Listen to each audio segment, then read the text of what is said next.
Hey guys, it's Allie. Welcome back to Infertile AF, the podcast. This is episode 84 called Jaclyn. On this episode, I'm proud to partner with Surrogacy. Surrogacy and egg donation can feel like an overwhelming process at first, and having an experienced agency to partner with you and guide you through the process can make a world of difference.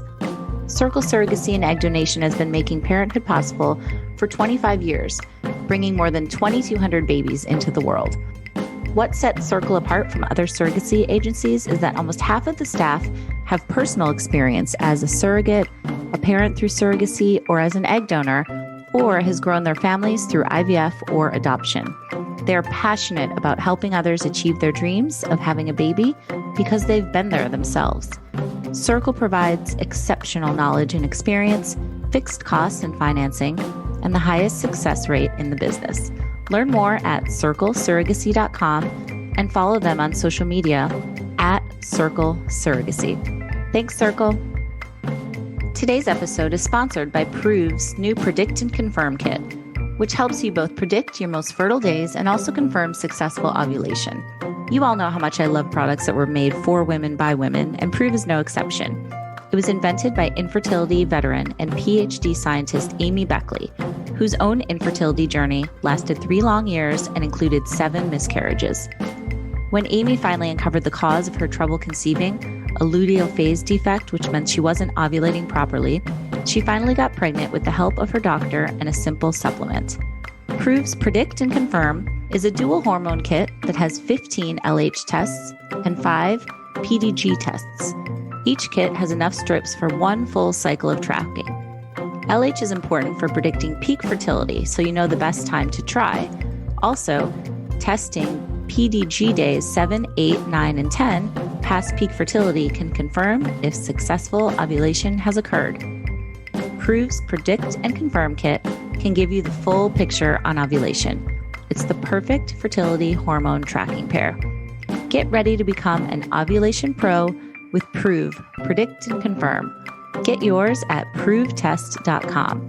That's PROOVtest.com. Thanks, PROOV. Okay, guys, so I can't wait to tell you about Jaclyn Misch, who is on my show today. You might recognize her as a contestant on the show Survivor. She was on the Survivor San Juan del Sur season with her then boyfriend, John Misch, who is now her husband. And she is such an interesting person. She's also a former Miss Michigan, and she has a large Instagram following, and she uses her platform to speak openly about having a syndrome called MRKH. And she's going to tell us all about that and her journey to starting a family with her husband. So far, she's been through 2 IVF retrievals, and they have some good news from the surrogate that they've been working with lately too. So she's got such a great attitude. She's super cool. And without further ado, this is Jaclyn's infertility story.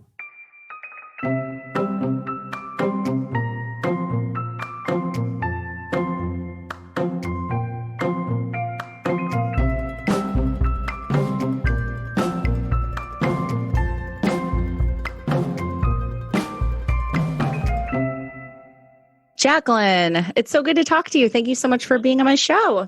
Thank you so much for having me. Of course.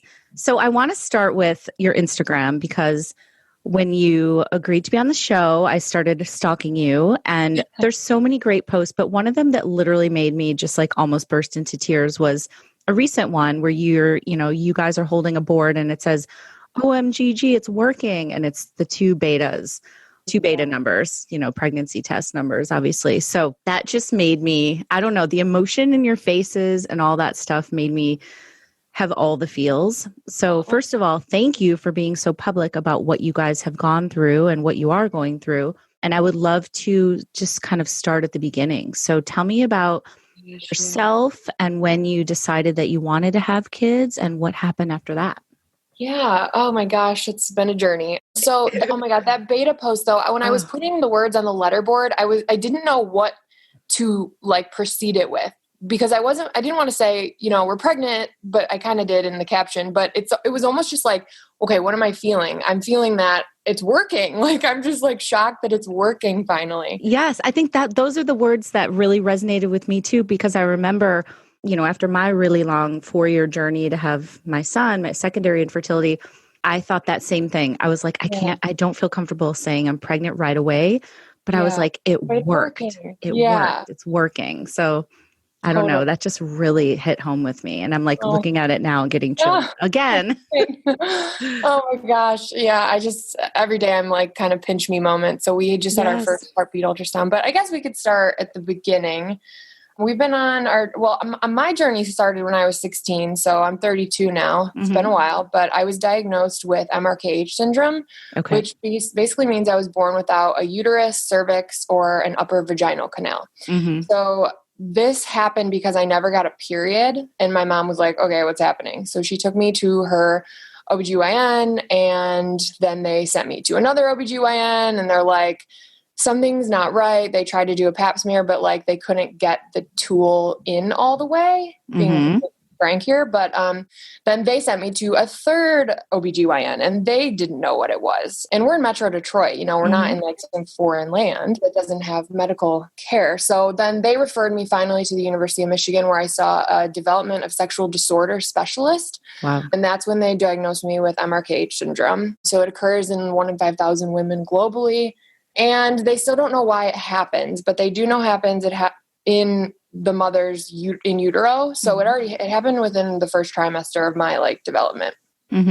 So you had no idea growing up at all until you weren't getting your period and you went to all these specialists. No idea. Did you have any other symptoms in retrospect that you realized it could be attributed to that? No. And that's like the problem with MRKH diagnosis, is because you don't know until you like either go to have sex and it doesn't go in all the way, or that's pretty much the only way. So when I was born, I had a pelvic hernia. And so when they fixed my hernia, I think I was 9 months old, the doctors were whispering something out in the hallway, and my mom remembers that. So she thinks that they saw that I didn't have a uterus, but they didn't tell her. Whoa, why not?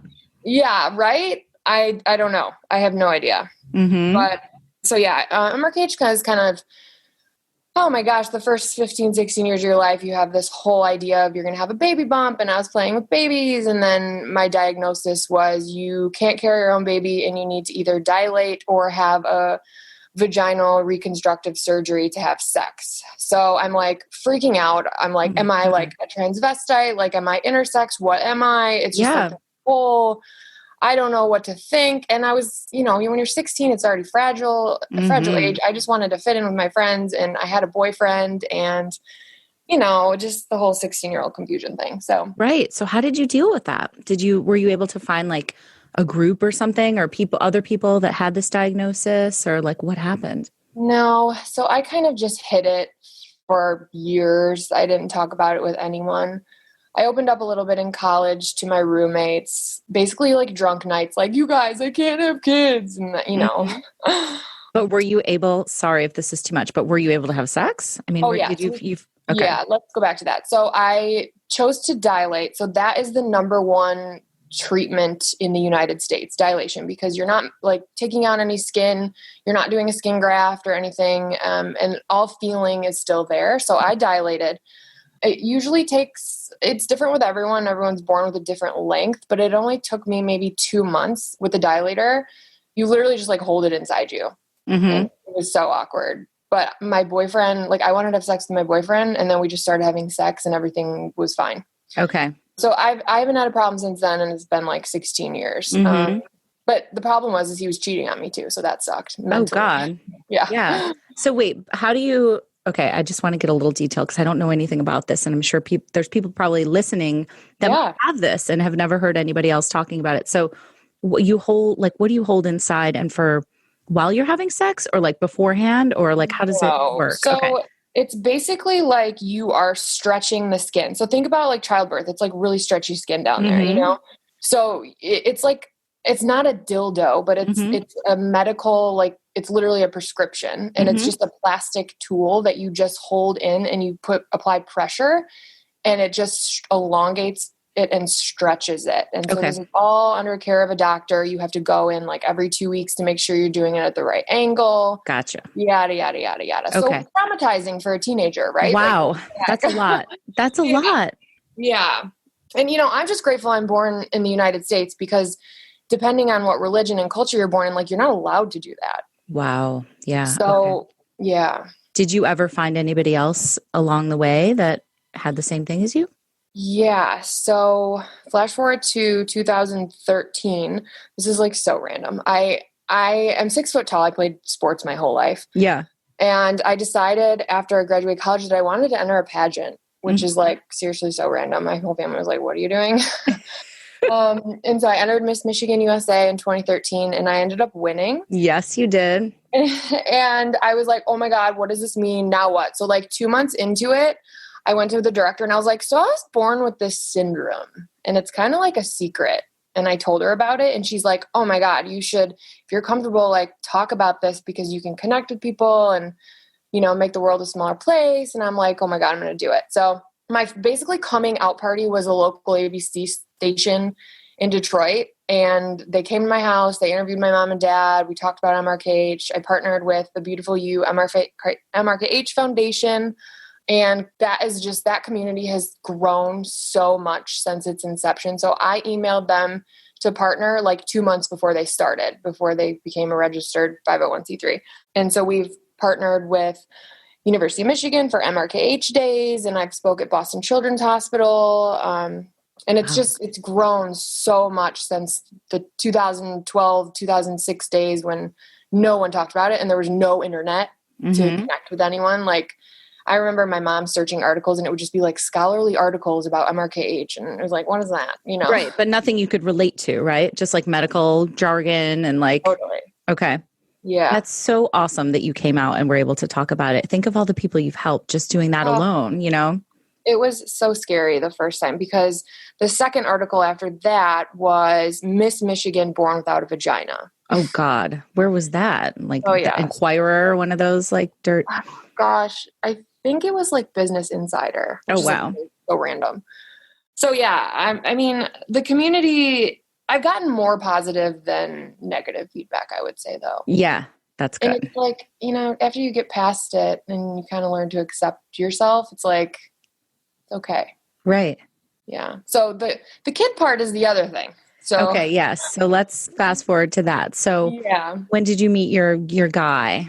So we met in 2011, and he was actually the one that encouraged me to come out with it and compete at Miss USA, having MRKH syndrome. And so he was just a real integral part of the whole process. That's and so awesome. Yeah. So when we got married in 2015 and a year after, because we didn't know also that I had ovaries, because your ovaries and your uterus develop at different times. And so we knew that I had ovaries kind of because my hormone levels were normal. And I don't know if it was like lost in translation between the doctor and my parents or what, but I wasn't sure. So after we got married, we got checked and they found my ovaries. They're always really high up because there's nothing to attach to. So they're like high up in my abdomen. And then IVF, our first round of IVF was in 2016. And we got... Can we back up a little bit and just, when you guys were dating and all that, when did you feel comfortable talking to him about what was going on with you? Was it hard to talk about? Yeah, it was one of those late nights. Yeah.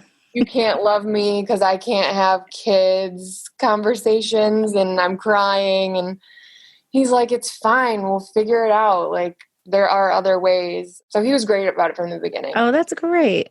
Yeah, I was so scared to tell him though, because it's like... I'm sure. Absolutely. Yeah. Was it something that you had trouble telling like friends and stuff along the way? Or like how many people knew in your life that this was something you were dealing with? I would say only about maybe under 20 people knew before I came out publicly. It was kind of like a surprise. The problem / great thing about my husband is that he is so good with kids. Yeah. So right from the beginning, I was like, oh my gosh, I want him to be a dad. Like oh my God, it was just like such a dream for me. So from the very beginning, it was always like, we need to have kids somehow. And then we got married and decided to go down the IVF and surrogacy road. We went to IVF Michigan, which was the first clinic we went to, and we loved them right away. So first round was actually great. I felt like I didn't have any symptoms really. We got 12 embryos, day 5, and then only 6 were PGS normal. Mm-hmm. That's a lot. Yeah, it was a lot. I was shocked, actually. I was like, oh my gosh, okay. This is great. And then we froze them for maybe 2 years before I started looking for a surrogacy agency. Okay. And it's illegal in Michigan for compensated surrogacy. Mm-hmm. So we went to, I just did the old Google, looking at reviews and testimonies and what's close in proximity for us, because I feel like every freaking penny adds up with travel and absolutely just so expensive. Mm-hmm. So we signed with an agency in Chicago and we were matched with a carrier a few months later. Mm-hmm. Loved her and her husband. And then how was the process with choosing the person and getting matched? Like, how did you know that she was the right person for you? So we wrote a letter and then the agency just basically matched us, but the meeting was so scary. I was literally crying when the psychologist was like, okay, now tell your story and just, talk to each other. And it was like, oh my God, this is just crazy because this woman could be carrying our baby, Yes. So of course I started crying and they were just so great from the beginning. I felt like it was just, I just trusted her and she had 2 girls already and it just felt all very safe. Like, we were all very hopeful. Mm-hmm. And so we did our first transfer and that one failed. Mm. Well, so I thought, just kind of from what I'd seen online at that time, like if it's a PGS tested embryo, it just takes. Right. But, I was so wrong. I think a lot of people think that. And I'm glad you mentioned that because yes, I think you're like, all right, if we do all the things and do them right, and then we have a healthy PGS tested embryo, like it's just going to work. Right. Yeah. And so I'm like, oh, it's great. And I never even really crossed my mind that it wouldn't. And it didn't. And I was crushed. Mm-hmm. So we're like, all right, we're going to gear up. We're going to do it again 2 months later. And we did it the second embryo transfer with the second highest quality. So we didn't know the gender or anything. We just said, put in the best one. And then the second time we said, put in the second best one. And that one failed too. So at this point, I'm like, what is going on? Like, oh my God. And this was right around Christmas time too. So I'm just like, something's wrong with the embryos that they can't, I don't know. Or maybe she's doing something wrong, or maybe her protocol or her meds are wrong. I just, you look for all the answers, but there's no answers, which sucks. Mm-hmm. And then, so 2 months later, we geared up and we did the third embryo transfer and it took. So we had positive beta. We were in the 40s. Mm-hmm. And that was just like, oh my God, all right, this is it. Third time's a charm. I called my family. I called my mom, my dad, my mother-in-law. We're over the moon. We're like, we're pregnant. Oh my God. Yes. I was like so naive at that point because I didn't realize there were so many other hurdles to get across before you can actually be like, you're pregnant. I feel like. Yes, I agree. And so second beta 2 days later, I'm thinking, oh, it's fine. And, the clinic's like, we're hopefully optimistic. And then it dropped to 0. Oh, so beta 2 dropped to 0. I'm so sorry. That's so hard. Chemical pregnancy, the whole thing. And that was hard. That was a big one because at that point our surrogacy agency called and they're like, all right, usually after the third fail, the surrogate and the intended parents part ways. And I'm like, oh my God. So it was the same surrogate for the 3?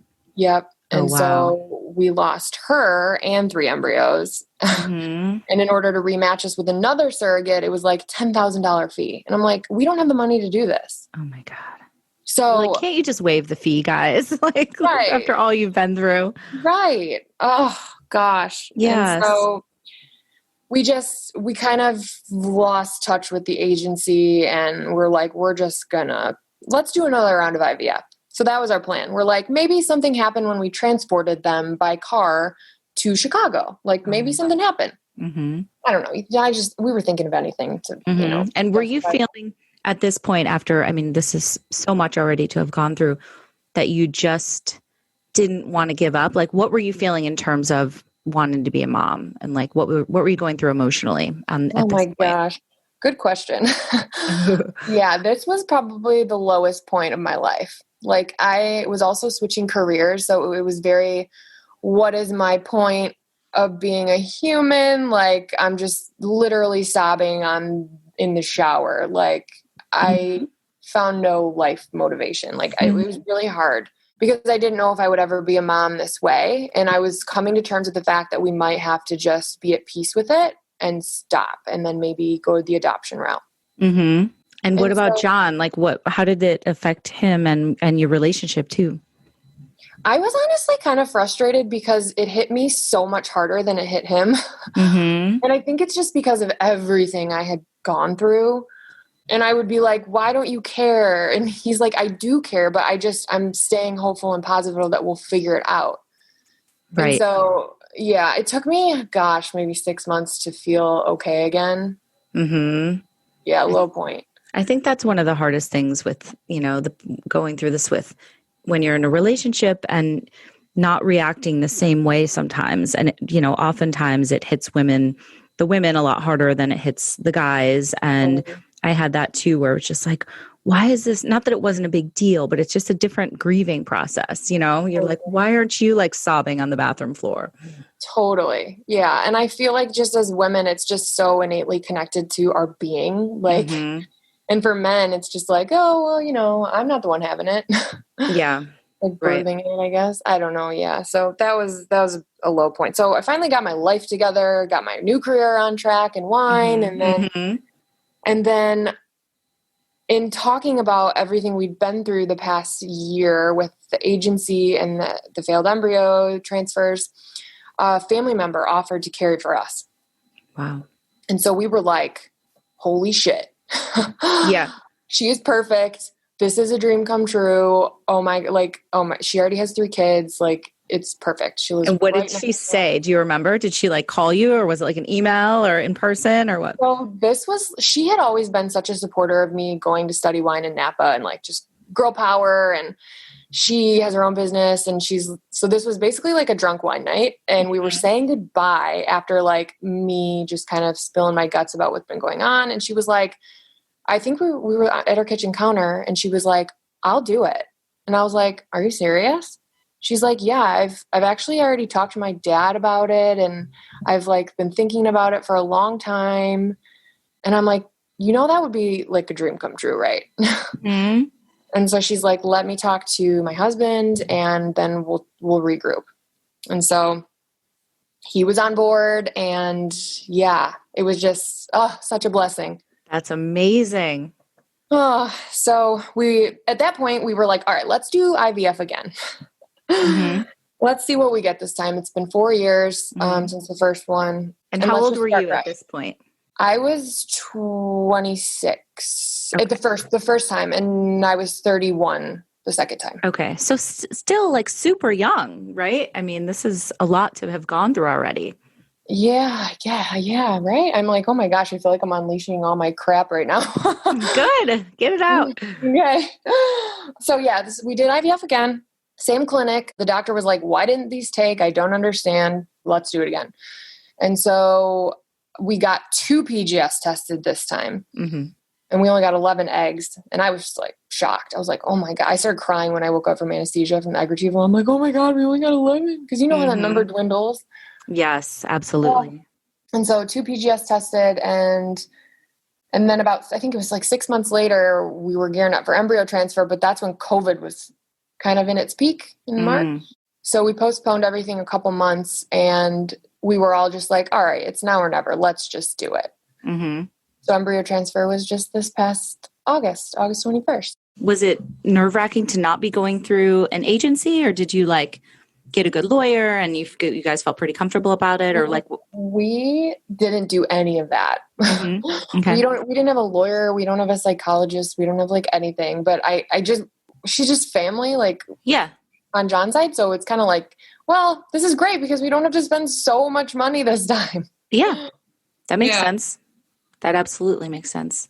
Yeah. So I feel more comfortable texting her a lot too, as opposed to before. Just because I didn't really have that relationship with our former carrier and our family member, like we know. So obviously. Right. Yeah. So, okay. So tell me about when you did the transfer. Tell me about when you found out the moment that it was working. So we actually did an at-home test the day before our blood draw. Oh my gosh. Literally, John and I down the family planning aisle at CVS had no idea like where to find a pregnancy test. We're like not really comfortable down this aisle. We're like equally confused. Like, I think it's this one. I don't know. Right. What should we get? There's so many options. Yeah. So we got one and we brought it to her office. And so we actually both like went in the bathroom at the same time, which was really cool. And I was like, put it in your pocket. And then we went out in the hall and Jonathan grabbed the tests from her. And we were like, let's wait. It hasn't been a minute. And we were freaking out. Like, I didn't want to see it. I'm like, no, I don't know. And then all of a sudden he just like put the stick in my face and I opened my eyes and it was 2 pink lines. Oh. And I was like, oh my God, there's 2. Oh, the best feeling. Oh my gosh. So awesome. Awesome. Yes. Yeah.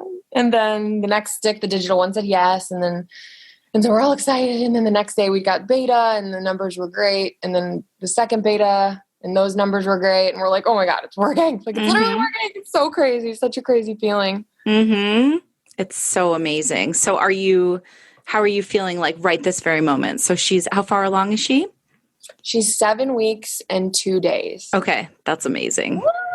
Yeah. And you said you're obviously really close with her and able to text and stuff. Are you doing any like FaceTime appointments or anything like that when she goes in, or can you go with her or like? Yeah, we're doing FaceTime. Okay. For the first ultrasound, we actually were in the parking lot and then she FaceTimed us, which was awesome. I can't even believe it. Yesterday I texted her and I'm like, okay, so we are graduating from the clinic at 11 weeks. So we need to find an OB. And she's like, oh my gosh, we're almost through the first trimester. And I'm like, oh my gosh, where is the time going? Oh my gosh. Tell me you had another really heartwarming and like, again, I'm so sappy, but like it made me well up about hearing the heartbeat for the first time. Tell me about that in your own words. Oh my gosh. Unreal. Like, we made a YouTube video and I think I watched the YouTube video like 700 times. Oh my gosh. So surreal. I just want to like cut out the heartbeat and just like keep playing it. It's like we made a thing. Like we made a human, you know? Yes. It's the best sound. Okay. So for people who are listening and who might be feeling, like you said, it took you at 1.6 months to kind of get back on track and get out, the depression is real. Like I definitely went through depression while I was dealing with this. Do you have any words of encouragement or like how someone can maintain their hope when they're not feeling themselves or when they're not sure what's going to happen next? If I'm having a really bad day, I literally just like go to bed. I'm like, tomorrow will be better. Take it day by day. And I just kind of remembered, like, I'm not the only one struggling. Like, there's a lot of women out there struggling with it. So that kind of gives me some peace. But yeah, I just think taking it day by day, gosh, with everything, even now I'm like, we're 7 weeks, 2 days, but like day by day, Oh. Yeah. Does it still feel, because I know I had this too after having losses and unsuccessful times, even when you do get pregnant or there's a pregnancy, you still can't really relax. Have you experienced that a little bit too? Totally. I'm like, oh, okay. Everything's announced already all on social media. I just like am praying nothing happens. But you know what? If something happens, like I'm not going to hide it, obviously, Right. Just it's the raw realness of everything. Yeah. And what really helped me the most during that 6 months is occupying my time with something else. Like I really dove into my small business and like made that my baby. It was like hard to like get going with it because I was so down in the dumps. But then like as soon as I got going, I like almost became addicted to it. And that kind of took my mind off of it. So just like pour it into something else. Tell me how sharing it on social media has like helped you. And were you ever nervous about, just going all out? And like you said, like not knowing what's going to happen next. And if there is anything bad or, yeah. How do you... I mean, in my head, I'm like, oh gosh, if something did happen, I feel like the haters would be like, that's why you shouldn't have shared so early, you know? Oh God. But like, I don't know if that would happen, but like in my head, you know, I always. Sure. Yeah. I mean, I would hope not, but yeah, you never know. There's some real a-holes out there. But it's just like this is so when we were deciding like if we should share the beta 1 and beta 2, my husband John's like, you've already shared, like, you don't have a uterus. Like, what more? Like, you know, I've just been like so open for so long. Oh my God. It's just, I feel like the struggle is part of the story, and like being transparent helps other people too. And I feel like as women, the worst thing we can do is hide it and act like everything's perfect when it's not.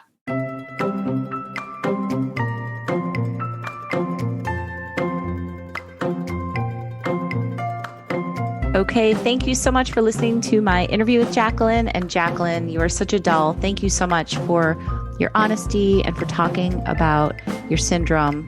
This is amazing. And I know you're shedding light and helping so many people. So I wanted to remind you guys, this weekend is Fertility Rally Live. It's finally here. It's on Saturday, October 24th.